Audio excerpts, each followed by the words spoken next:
আসসালামু আলাইকুম। সুপ্রিয় শিক্ষার্থীবৃন্দ, জাহিদস লার্নিং হাবের পক্ষ থেকে তোমাদের সবাইকে স্বাগতম। আশা করি তোমরা সবাই ভালো আছো। আজকের ক্লাসটিতে আমরা সপ্তম শ্রেণীর বিজ্ঞান বিষয়ের তৃতীয় পর্বের গুরুত্বপূর্ণ প্রশ্নপত্র নিয়ে আলোচনা করব। সম্পূর্ণ ভিডিও ক্লাসটি মনোযোগ দিয়ে দেখার চেষ্টা করো এবং এই ভিডিওটি তোমার বন্ধুবান্ধবের সাথে বেশি বেশি শেয়ার করে জানিয়ে দাও সামষ্টিক মূল্যায়ন তথা বার্ষিক পরীক্ষার প্রস্তুতি শুরু হয়ে গিয়েছে। বিশেষ দ্রষ্টব্য, আমরা ধারাবাহিকভাবে বিজ্ঞান, গণিত এবং ইংরেজি ষষ্ঠ থেকে অষ্টম শ্রেণীর শিক্ষার্থীদের জন্য নমুনা প্রশ্নোত্তর সংবলিত ভিডিও ক্লাস প্রতিদিন সন্ধ্যা 7টায় এই চ্যানেল প্রকাশ করব। আজকে আমরা রচনামূলক প্রশ্নোত্তর প্রেক্ষাপট নির্ভর এটি নিয়ে ঘ বিভাগের প্রতিটি প্রশ্নের মান 8 করে যে ধারাটি রয়েছে এটি সম্পর্কে আলোচনা করব। সম্পূর্ণ ভিডিওটি মনোযোগ সহকারে দেখার চেষ্টা করবে। তাহলে প্রথমে আমাদের একটি প্রশ্ন উদ্দীপক সহকারে দেওয়া রয়েছে। তথ্য 1, পৃথিবীতে উদ্ভিদ, প্রাণী, অণুজীব সহ সকল জীবের মধ্যে বিদ্যমান বৈচিত্র্যই হচ্ছে জীববৈচিত্র্য। তথ্য 2, পৃথিবীর সব অঞ্চলের জীববৈচিত্র্য একরকম হয় না। এখান থেকে আমাদের দুটি প্রশ্ন উত্তর দিতে হবে, যেখানে কতে বলেছে তথ্য 1-এর আলোকে জীববৈচিত্র্যের স্বরূপ বর্ণনা করো, তথ্য 2-এর সপক্ষে যুক্তি প্রদর্শন করো। যেখানে দুটি প্রশ্ন যদি আমরা উত্তর দিতে পারি তাহলে 4+4 করে অর্থাৎ 8 নম্বর পাবো। আর এটি আমাদের অনুসন্ধানী পাঠের পৃষ্ঠা নম্বর 3 ও 4 থেকে সংগৃহীত করা হয়েছে। তাহলে আমরা এ পর্যায়ে প্রশ্নোত্তরগুলো দেখে নেব। তো প্রথম প্রশ্ন উত্তর বলেছিল, প্রথম প্রশ্নে জানতে চেয়েছে তথ্য 1-এর আলোকে জীববৈচিত্র্যের স্বরূপ বর্ণনা করতে। উত্তরে আমরা বলতে পারি, পৃথিবীতে উদ্ভিদ, প্রাণী, অণুজীব সহ সকল জীবের মধ্যে বিদ্যমান বৈচিত্র্যকে জীববৈচিত্র্য বলা হয়। পৃথিবীতে ভিন্ন ভিন্ন অঞ্চলে ভিন্ন ভিন্ন জীব ওই অঞ্চলের পরিবেশ অনুযায়ী অভিযোজিত হয়। কোনো অঞ্চলে জীবগোষ্ঠী এবং পরিবেশের জড় উপাদান নিয়ে যে সিস্টেম তৈরি হয় তাকে ইকোসিস্টেম বা বাস্তুতন্ত্র বলে। এই বাস্তুতন্ত্রকে বায়োমও বলা হয়। পৃথিবীর ভিন্ন ভিন্ন অঞ্চলে ভিন্ন ভিন্ন বাস্তুতন্ত্র গড়ে ওঠে। যেমন সবুজ বনভূমিতে, বরফ ঢাকা তন্দ্রা অঞ্চলে কিংবা পুকুর, হ্রদ বা সাগরের পানির নিচে বাস্তুতন্ত্রের ধরন একে অপরের চেয়ে আলাদা। অর্থাৎ বায়োম হলো একটি বিশাল এলাকা যা এই এলাকার গাছপালা, মাটি, জলবায়ু এবং বন্যপ্রাণী দ্বারা চিহ্নিত করা হয়। এবার আমরা খ নম্বর প্রশ্নটি জেনে নিব। খতে জানতে চেয়েছে তথ্য 2-এর সপক্ষে যুক্তি প্রদর্শন করতে। তাহলে আমরা উত্তরে বলতে পারি, কোনো কোনো প্রজাতির জীব পৃথিবীর নানা অঞ্চলে ছড়িয়ে ছিটিয়ে বাস করে। আবার অনেক জীব আছে যেগুলো কোনো নির্দিষ্ট অঞ্চল ছাড়া অন্য কোথাও দেখা যায় না। যে সকল জীব শুধুমাত্র একটি নির্দিষ্ট অঞ্চলে দেখা যায় তাদেরকে ওই অঞ্চলের স্থানীয় প্রজাতি হিসেবে গণ্য করা হয়। যে অঞ্চলে স্থানীয় প্রজাতির সংখ্যা অনেক বেশি, লক্ষ্য করলে দেখা যাবে সেসব অঞ্চলের পরিবেশে এমন কিছু বৈশিষ্ট্য রয়েছে যা অনেক বেশি প্রজাতিকে বাঁচিয়ে রাখতে সহায়তা করে। এবার আমরা প্রশ্ন নম্বর 2 নিয়ে আলোচনা করব, যেখানে দুটি তথ্য দেওয়া রয়েছে।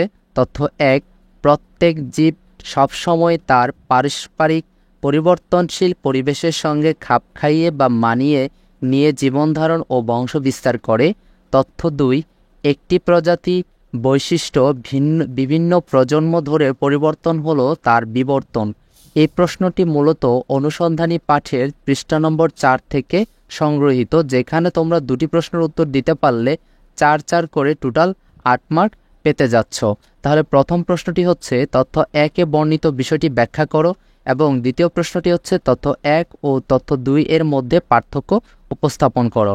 এখন আমরা উত্তরগুলো দেখে নিব। তো প্রথম প্রশ্নের জন্য আমরা বলতে পারি তথ্য 1-এ বর্ণিত বিষয়টি হলো অভিযোজন। প্রত্যেক জীব সবসময় চেষ্টা করে তার পারস্পরিক পরিবর্তনশীল পরিবেশের সঙ্গে নিজেকে খাপ খাইয়ে বা মানিয়ে নিতে এবং সেই পরিবেশ থেকে নানান রকমের সুবিধা পেতে।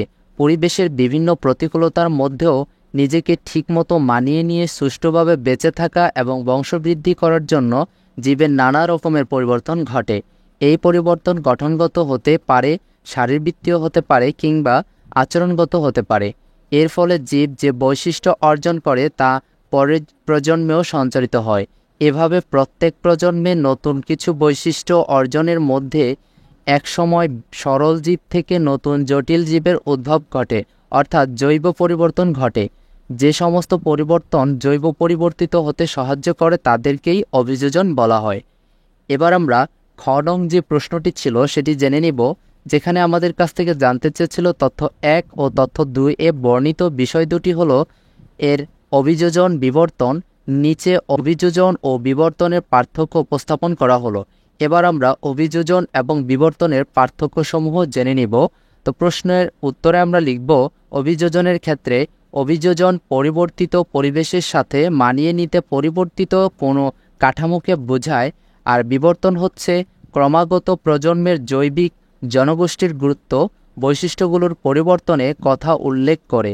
অভিযোজনের ক্ষেত্রে হলো ফিনোটাইপিক স্তরের পরিবর্তন, আর বিবর্তন হলো জেনোটাইপ স্তরের একটি পরিবর্তন। অভিযোজন স্বল্পমেয়াদী পরিবর্তন আর দীর্ঘমেয়াদী পরিবর্তন হয় বিবর্তন। অভিযোজন একটি বিপরীতমুখী পরিবর্তন, বিবর্তন হচ্ছে অপরিবর্তনীয় পরিবর্তন।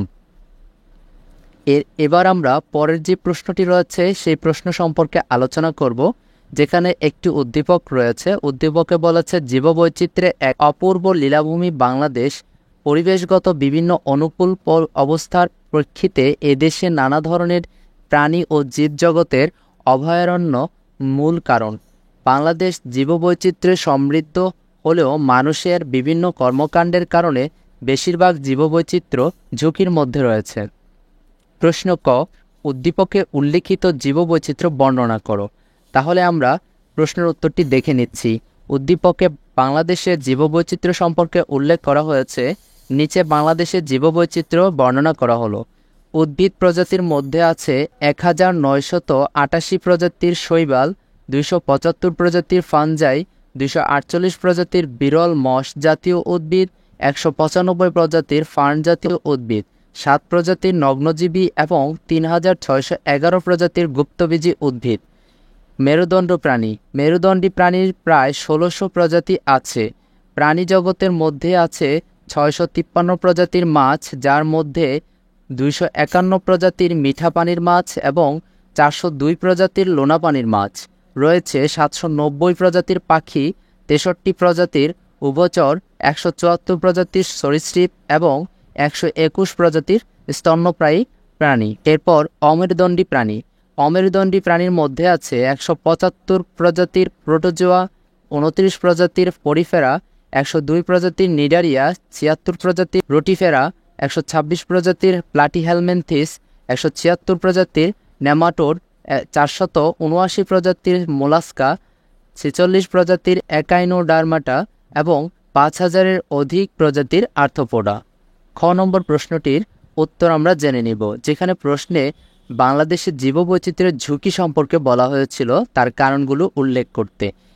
বাংলাদেশের জীববৈচিত্র্যের ঝুঁকি মোকাবেলার করণীয় কাজগুলো হলো, প্রাকৃতিক পরিবেশের কিছু অংশ সংরক্ষিত এলাকা হিসেবে চিহ্নিত করা, অর্থাৎ সেখানকার পরিবেশ যেমন অবস্থায় আছে তেমন অবস্থায় রাখা, বেশি করে বৃক্ষরোপণ করা, জীববৈচিত্র্য গুরুত্ব সম্পর্কে জনগণকে সচেতন করে তোলা, রাসায়নিক সারের ব্যবহার কমিয়ে প্রাকৃতিক সারের ওপর গুরুত্ব দেওয়া, প্রাকৃতিক বনাঞ্চলকে নিরাপদ অভয়ারণ্য হিসেবে গড়ে তোলা এবং বন্যপ্রাণী নিধন ও পাচার রোধ করা।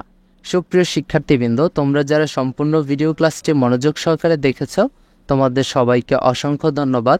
পরবর্তী লেসনে খুব শীঘ্রই দেখা হবে এবং এই ভিডিওটি কেমন লেগেছে কমেন্ট সেকশনে জানাতে ভুলবে না।